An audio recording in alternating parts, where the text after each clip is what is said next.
Bonjour à tous et bienvenue sur la chaîne ActiveTrade.fr pour cette nouvelle analyse technique et statistique.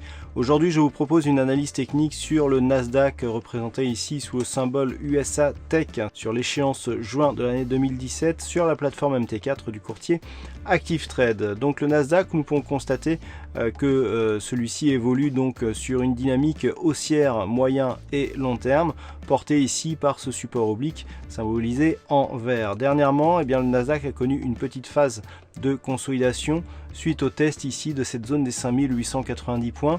Nasdaq est revenu dans un premier temps sur une ancienne zone de résistance qui a été dans un premier temps testée comme support, et puis ce support a été cassé à la baisse pour revenir tester ici ce support oblique qui définit donc la tendance moyen terme. Malgré tout, il n'y a pas eu enfoncement de ce support oblique, le contact s'est même fait avec une extrême précision avant ici de connaître un rebond qui a revalidé ici dans un premier temps l'ancienne résistance comme telle, à savoir comme une résistance, avant ici de connaître une cassure qui est en train de se confirmer actuellement.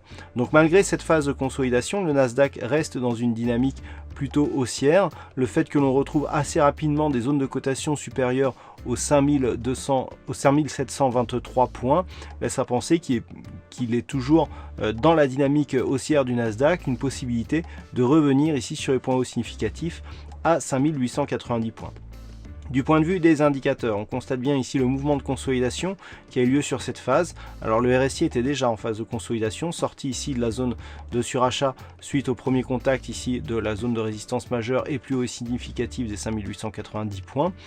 Par contre, les cours sont arrivés ici dans la zone de survente avant de sortir. Donc là, on est vraiment sur un signal haussier, confirmé par le MACD qui connaît ici une grosse amplitude avec un retournement assez dynamique de ces histogrammes qui valide aussi un retournement haussier puisqu'on repasse même dans la partie supérieure de la zone d'évolution de ces histogrammes. Le stochastique est un peu moins clair puisque le croisement se fait à la limite ici de la zone de survente. Malgré tout, le fait que cet indicateur rentre ici en zone de surachat nous montre que la pression est bien à la hausse actuellement. Toutefois, ce qu'il faudrait pour valider totalement ce mouvement haussier en tant que retournement, c'est que celui-ci passe la moyenne mobile 20 exponentielle, car pour l'instant nous sommes sur un signal ici de cassure baissière avec contact fort sur la bande de Bollinger inférieure après une dynamique haussière relativement forte et une sortie de squeeze. Malgré le contact ici, effectivement nous avons un rebond, mais tant que celui-ci ne repasse pas au-delà de cette moyenne mobile, il peut ne s'agir que d'un rebond technique. Si les cours commencent à plafonner ici sous cette résistance et à repartir à la baisse, on sera effectivement sur un risque de retournement baissier dont le second contact ici pourrait connaître une phase de cassure avec la zone de support moyen terme qui donnerait donc un signal de sortie de la dynamique. Donc les points à surveiller sont effectivement cette moyenne mobile et puis un éventuel retour sur un point bas ici qui serait sur ce support oblique. Si les cours venaient à casser ici cette moyenne mobile et à revenir sur les 5890 points, le signal de consolidation serait invalidé dans sa poursuite.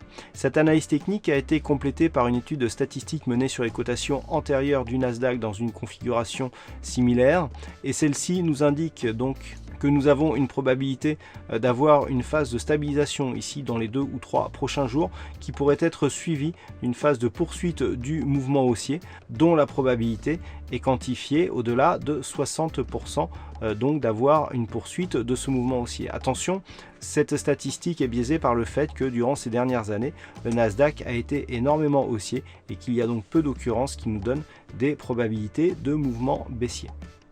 Voilà donc ce que l'on peut dire sur l'analyse technique de ce Nasdaq. Donc le point à surveiller ici, 5723 points. En cas de cassure baissière, ça sera le support oblique dont la rupture pourrait donner un signal de sortie de la dynamique moyen terme. Par contre, tout retour ici sur la zone des 5890 points nous donnerait un signal d'invalidation de la poursuite du mouvement baissier. Naturellement, une cassure ici de cette zone donnerait même un signal de continuité de la dynamique haussière suite au contact ici sur ce support. Voilà donc pour cette analyse technique du Nasdaq. Passez de bons trades et à très bientôt sur la chaîne ActiveTrade.fr.